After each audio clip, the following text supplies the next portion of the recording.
बच्चों, आपको फिर से स्वागत करता हूं हमारे चैनल लर्निंग ट्रैक को।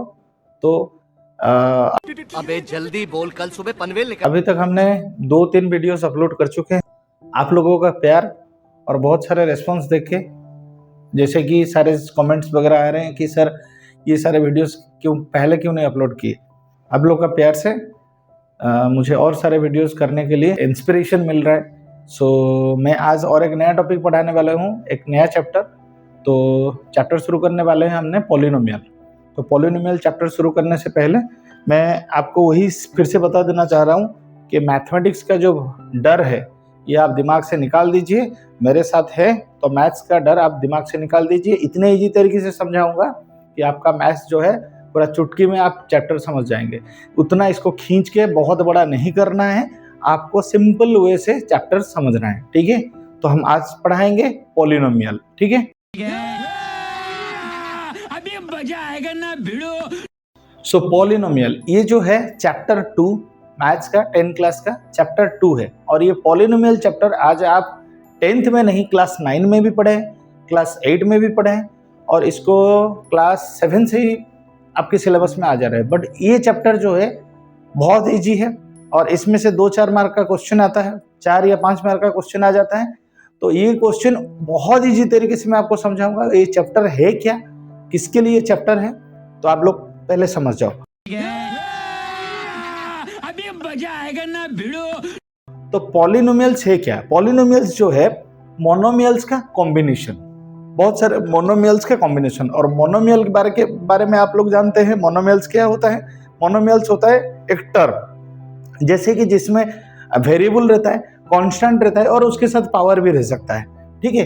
तो कोई भी एक मोनोमियल बहुत सारे मोनोमियल को मिला के पॉलिनोमियल बनता है। तो यहाँ पे पॉलिनोमियल ज्यादातर हम लोग क्वाड्रेटिक इक्वेशन के बारे में देखेंगे। इक्वेशंस भी बहुत तरह के हैं, लीनियर इक्वेशन हो गया, क्वाड्रेटिक हो गया, क्यूबिक हो गया। हमें अभी लीनियर क्यूबिक में नहीं जाना है, हम सिर्फ क्वाड्रेटिक के बारे में पढ़ेंगे। तो इससे क्या होगा, चैप्टर छोटा भी हो जाएगा और आप लोग को समझने में जल्दी हो जाएगा, ठीक है।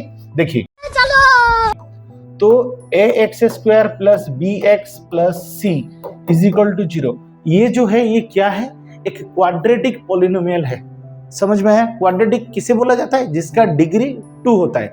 डिग्री मतलब हाईएस्ट पावर, ये जो है हाईएस्ट पावर, जिसका डिग्री 2 होता है उसे क्वाड्रेटिक, जिसका डिग्री 1 होता है उसे लीनियर इक्वेशन, और जिसका डिग्री 3 होता है क्यूबिक, जिसका डिग्री 4 होता है बाइक्वाड्रेटिक, ऐसे जोर जोर से बोल के लोगों को स्कीमें बता दे। तो हम लोग ये चैप्टर में पॉलिनोमियल में सिर्फ क्वाड्रेटिक इक्वेशन के बारे में पढ़ेंगे। तो क्वाड्रेटिक इक्वेशन क्या होता है? ax² plus bx plus c equal to 0 where a, b and c are constant and a is not equal to 0। यहाँ पे एक बात मैंने बता देना चाहता हूँ, बहुत सारे बच्चों के दिमाग में ये सवाल रहता है बट बच्चे पूछ नहीं पाते हैं टीचर्स को। सही पकड़े हैं कि सर आपने जो ये लिखा इसमें तो सारे वेरिएबल्स है, क्योंकि बचपन में पढ़ाया जाता है जब हम पॉलिनोमियल चैप्टर ये मोनोमियल चैप्टर शुरू करते हैं तभी आपको पढ़ाया जाता है कि जो जितने सारे अल्फाबेट होते हैं वो सारे वेरिएबल्स होते हैं और जहाँ पे नंबर होता है वो कांस्टेंट होता है। बट यहाँ पे देखिए सेंटेंस में लिख दिया गया है कि ए बी सी को आप वेरिएबल के हिसाब से मत देखो। ए बी और सी जो है आपके लिए वो कांस्टेंट है, यहाँ पे सिर्फ एक ही वेरिएबल है जो कि एक्स है। समझ में आ गया? चलिए तो ये हमारा क्वाड्रेटिक पॉलिनोमियल है। यहाँ पे मैं आपको और 2 चीजें, बच्चे जो है ये सब चीजें बेसिक कॉन्सेप्ट जो है दिमाग में नहीं रहता है, इसीलिए चैप्टर उनको बहुत भारी लगता है, ठीक है। तो यहाँ पे मैं 2 चीज के बारे में बताना चाहूंगा आपको, फैक्टर्स एंड जीरोस। फैक्टर्स क्या है, जीरोस क्या है, ठीक है। तो मान लीजिए एक एग्जाम्पल लेते हैं, x² plus 3x plus 2 is equal to 0। ये आपके लिए क्वाड्रेटिक इक्वेशन बना। तो इसको हम कैसे सॉल्व करेंगे?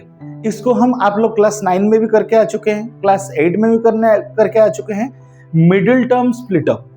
एक वर्ड आप लोग सुने होंगे या पहले भी सुने होंगे। तो मिडिल टर्म स्प्लिट अप मतलब क्या किया जाता है, आपका एक प्रोडक्ट देखा जाता है और आपके लिए एक सम देखा जाता है। तो प्रोडक्ट और सम को लेकर आपको 2 नंबर निकालना होता है, जिससे कि वही 2 नंबर से प्रोडक्ट आएगा और वही 2 नंबर से सम भी आएगा। उसी के हिसाब से आप लोगों को ये इक्वेशन को सॉल्व करना है। चलिए मैं करके दिखाता हूं आपको।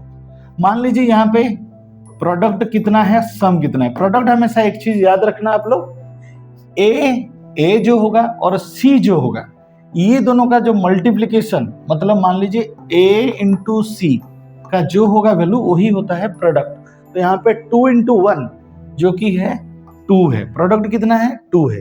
और सम क्या होता है, जो मिडिल टर्म होता है, इसीलिए तो बोला जाता है मिडिल टर्म स्प्लिट अप। तो मिडिल टर्म होता है 3x, जो मतलब 3। तो यहाँ पे प्रोडक्ट हो गया 2 और सम हो गया 3, जिसको हम बी भी मानते हैं। तो प्रोडक्ट हो गया 2, सम हो गया 3। तो ऐसा दो नंबर सोचिए जिनको ऐड करके हम 3 मिलेगा और जिनको मल्टीप्लाई करके 2 मिलेगा। ऐड करके 3, मल्टीप्लाई करके 2, तो दिमाग में एक ही दो नंबर आता है 2 एंड 1। 2 और 1 को अगर आप ऐड करेंगे तो 3 आएगा। 2 इंटू 1 क्या होगा, 2 होगा। चलिए सो ये क्या हो रहा है, x square plus 2x plus x plus 2 equal to 0। So that simply x whole x plus 2 plus 1 whole x plus 2 is equal to 0। पहले मैंने क्या किया, पहले इसको तोड़ दिया दो हिस्से में, 2x और x। फिर मैंने क्या किया, पहले दोनों में से कॉमन निकाल लिया। इधर x 2 था, इधर x 1 था, तो एक x जो है मैंने कॉमन निकाल दिया। तो रहा कितना, इधर एक x बच रहा है और इधर एक 2 बच रहा है, ठीक है। उसके बाद देखिए x और 2 दोनों में कोई कॉमन नहीं है, तो मैंने क्या किया, 1 ले लिया। तो 1 ले लिया तो x प्लस 2 आ गया। इसके बाद क्या होगा, ये हो जाएगा x प्लस 2 फिर से कॉमन आ जाएगा, बचेगा कौन, x प्लस 1, ठीक है।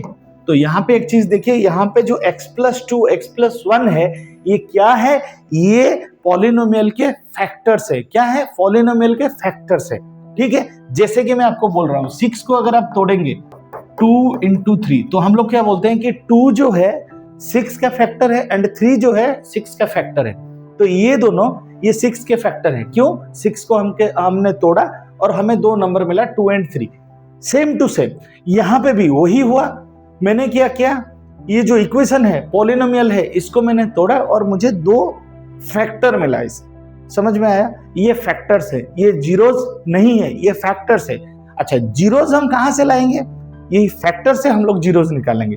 जैसे कि पहला factor x plus 2 equal to 0 पहला फैक्टर था, सो दैट सिंप्लाई x का वैल्यू क्या है, -2। तो पहला जीरोस हमें मिल गया -2। दूसरा x प्लस 1 इक्वल टू 0 है, so that simply x is equal to -1।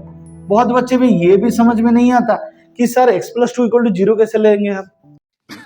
सही पकड़े हैं। x प्लस 2 के साथ तो कोई ना कोई कुछ मल्टीप्लाई होके है, उसका वैल्यू हम 0 कैसे लेंगे। आप लोग सोचिए थोड़ा, x प्लस 2 और ये दोनों मल्टीप्लाई होके 0 है, तो अगर x प्लस 1 को हम इस तरफ हटा देंगे तो 0 बाई समथिंग तो 0 नहीं हो रहा है ना। Same to same x plus 2 को अगर इस तरफ दे देंगे तो x प्लस 1 भी 0 हो रहा है। तो इसीलिए हम लेते हैं x प्लस 2 का वैल्यू 0 लेते हैं, x प्लस 1 का वैल्यू 0 ले लेते हैं। तो x का वैल्यू -2, x का वैल्यू -1। तो यहीं पे हमारा काम आता है ये वाले चैप्टर में। तो 2 जीरोस जो है इनको अलग अलग नाम दे दिया गया। एक का नाम दिया गया अल्फा, दूसरा का नाम दिया गया बीटा। तो अल्फा का वैल्यू हुआ -2 और बीटा का जो वैल्यू है -1, ठीक है। ये अल्फा का जो वैल्यू है -2 और बीटा का जो वैल्यू है -1। तो ये था आपका चैप्टर। तो आपको समझ में आ गया जीरोस कौन है, फैक्टर्स कौन है। ये जो है फैक्टर्स हैं, x प्लस 2 x प्लस 1 और -2 -1 जो है जीरोस है। अच्छा, तो क्लास 10 में हम लोग क्या पढ़ेंगे, क्लास 10 में हम लोगों को जो कांस्टेंट था इक्वेशन का कांस्टेंट क्या था, a था, b था एंड c था। तो इक्वेशन का जो कांस्टेंट था उसका जीरोस के साथ क्या रिलेशन है, मतलब a b c का रिलेशन अल्फा बीटा के साथ क्या है। 2 रिलेशन है, एक सम का रिलेशन और एक प्रोडक्ट का रिलेशन, ठीक है। तो चलिए, हमारे ये पॉलिनोमियल चैप्टर में सिर्फ एक ही एक्सरसाइज है और ये एक ही एक्सरसाइज क्या होता है कि यहाँ पे सम और प्रोडक्ट दिया गया और उसका रिलेशन वेरीफाई करने के लिए दिया गया, ठीक है। चलिए देखते हैं। सो मेरा जो इक्वेशन था इसमें a कौन है, आप लोग देख सकते हैं एक्स स्क्वायर के साइड में जो मल्टीप्लाई होके है वो a है। तो इसका मतलब a क्या है, 1 है। b क्या है, सेकंड में जो है वो b है, b 3 है। c क्या है, c 2 है।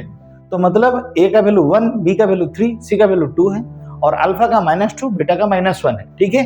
तो ABC और अल्फा बीटा का हम लोग रिलेशन दिखाएंगे। तो दो रिलेशन है, तो दो रिलेशन क्या है मैं आपको इधर साइड में लिख देता हूं। दो रिलेशन क्या है, रिलेशन जो है एक सम का रिलेशन है अल्फा प्लस बीटा जिसका वैल्यू है -b/a, और एक वैल्यू है अल्फा बीटा जिसका वैल्यू है c/a। तो मतलब सम का है -b/a और प्रोडक्ट का वैल्यू जो है वो c/a है। यही तो जो रिलेशन है आप लोगों को एस्टेब्लिश करना है और प्रूफ करके दिखाना है, ठीक है। चलिए, तो मैं पहले LHS लूंगा। LHS लेफ्ट हैंड साइड में मैं लूंगा अल्फा प्लस बीटा। तो अल्फा का वैल्यू क्या था -2 प्लस बीटा का वैल्यू क्या था -1, तो ये क्या हो गया -3 हो गया। चलिए RHS देखते हैं। RHS क्या है -b/a है। तो -b का वैल्यू क्या है, b का वैल्यू 3 है, बाई a का वैल्यू कितना है 1 है, तो इसका ये वैल्यू -3 आया कि नहीं। तो बच्चों पहला जो रिलेशन है वो वेरीफाई हुआ कि नहीं, हो गया ना। Alpha plus beta alpha beta -b/a के साथ इक्वल हुआ, ठीक है। वैसे ही हम लोग राइट हैंड साइड का जो है वो करके देखेंगे। LHS में क्या लेंगे, अल्फा बीटा लेंगे। तो अल्फा का वैल्यू क्या है -2 है और बीटा का वैल्यू क्या है -1 है, जिसका प्रोडक्ट हुआ कितना 2 हुआ, ठीक है। चलिए अभी RHS देखते हैं। RHS क्या हुआ c/a। तो c का वैल्यू क्या है 2 है, a का वैल्यू क्या है 1 है, तो इसका वैल्यू क्या हुआ 2 हुआ। तो यहाँ पे भी वेरीफाई हुआ। तो हम लोग लिख सकते हैं therefore LHS equal to RHS, LHS equal to RHS, ठीक है। तो ये जो था आपका रिलेशन वेरीफाइड था, ठीक है। और एक बात यहाँ पे, ये तो चैप्टर का एक पार्ट था, ठीक है। और चैप्टर का दूसरा पार्ट क्या है, दूसरा पार्ट है अगर आप लोगों को सम का वैल्यू दे दे और प्रोडक्ट का वैल्यू दे दे तो आप इक्वेशन कैसे बनाओगे, ठीक है। अगर आपको सम का वैल्यू दे दे और प्रोडक्ट का वैल्यू दे दे तो आप इक्वेशन कैसे बनाओगे। तो मान लीजिए सम का वैल्यू कुछ भी ले लेते हैं, फ्रैक्शन में ले लेते हैं -1/2, ठीक है। प्रोडक्ट का वैल्यू क्या लेंगे, प्रोडक्ट का कुछ भी ले लेते हैं 3/4, ऐसे कुछ भी ले लेते हैं, ठीक है। आप नॉर्मल नंबर ले सकते हैं। मैंने थोड़ा कॉम्प्लिकेटेड करने के लिए, आप सोचोगे सर नॉर्मल नंबर से करा रहे हैं तो कॉम्प्लिकेटेड नंबर हम लोग कैसे करें, तो इसीलिए मैंने थोड़ा फ्रैक्शन वाला ले लिया। एक्चुअली जो आपके एनसीईआरटी बुक का जो एक्सरसाइज है उसमें आपको नॉर्मल नंबर भी मिलेगा, फ्रैक्शन भी मिलेगा, ठीक है। तो देखिए, तो अगर ऐसा है तो हमें इक्वेशन कैसे फॉर्म करना है। तो इक्वेशन फॉर्म करने का एक ही तरीका है, मतलब एक ही फॉर्मूला है जिसे हम लिखेंगे k whole x² minus alpha plus beta whole into x plus alpha beta, ठीक है, इज इक्वल टू 0। तो आप लोगों को ये है एनसीईआरटी बुक का फॉर्मूला। बट आप लोगों को एक चीज ध्यान में रखना है, आप कैसे याद रखोगे, आप यहाँ पे याद रखोगे सम और यहाँ पे याद रखोगे प्रोडक्ट। ये क्यों है, ये आगे जाके आपको जब मैं वीडियोस बनाऊंगा तब आपको समझ में आएगा क्यों मैं यहाँ पे सम और यहाँ पे प्रोडक्ट लिख रहा हूँ, ठीक है। कंफ्यूजन ना हो, आपके लिए मैथ्स इजी हो, इसके लिए मैं ये करता हूँ। चलिए ये वाला क्वेश्चन को सॉल्व कर लेते हैं पहले। तो देखिए नेक्स्ट स्टेप में हमें k लिखने की कोई भी जरूरत है नहीं, क्योंकि k अगर जाके डिवाइड होगा तो 0 हो जाएगा, ठीक है। तो पहले होता है x² माइनस सम का वैल्यू क्या है -1/2 whole into x, alpha beta का वैल्यू क्या है 3/4 इज इक्वल टू 0। तो इसका वैल्यू क्या हो गया, आप लोग एक काम कर सकते हैं डायरेक्ट एलसीएम ले लीजिए ना, तो एलसीएम 4 हो जाएगा। तो ये बनेगा 4x² और ये बनेगा प्लस 4 डिवाइडेड 2 बनता है। तो ऊपर हम लिख सकते हैं 2x और ये प्लस 4 डिवाइडेड 4 1, तो 3 हो गया। तो उसके बाद और एक स्टेप भी कर सकते हैं, 4x² plus 2x plus 3 is equal to 0। तो बाय 4 कहाँ गया, बाय 4 उस तरफ चला गया और 0 के साथ मल्टीप्लाइड हो गया, 0 हो गया, ठीक है। ये आपको इक्वेशन मिल गया, ठीक है। ये था एनसीईआरटी का बेसिक्स था पॉलिनोमियल चैप्टर का, जिससे आपको चैप्टर समझ में आ जाएगा। उसके बाद और एक वीडियो जाएगा जिसमें आपको एनसीईआरटी का सॉल्यूशन मिल जाएगा। बट और एक बात मैं यहाँ पे बता देता हूँ, एनसीईआरटी सॉल्यूशन जो एनसीईआरटी का जो क्वेश्चन है पॉलिनोमियल चैप्टर का बोर्ड एग्जाम में, वहां से एक भी क्वेश्चन आता नहीं। आता है अगर वेरीफाई रिलेशनशिप ये वाला इक्वेशन दे देगा, कहीं कभार आपका अगर लक सही हो तो 1-2 मार्क यहाँ से आएगा, बट पॉलिनोमियल चैप्टर का जो क्वेश्चन आता है वो एनसीईआरटी में है ही नहीं, वो बाहर से आता है। अरे कहना क्या चाहते हो? कैसा क्वेश्चन आता है कैसा नहीं, आप लोग अगर हमारे वीडियो में बने रहेंगे तो आपको वो सारे क्वेश्चंस आपको मिल जाएगा और मेरा जो सॉल्यूशन है वो आएगा। एक वीडियो तो एनसीईआरटी सॉल्यूशन का आएगा और बाकी जो वीडियोस है, बाकी जो इंपॉर्टेंट क्वेश्चन है उसका भी मैं और एक वीडियोस बनाऊंगा। ठीक है, धन्यवाद।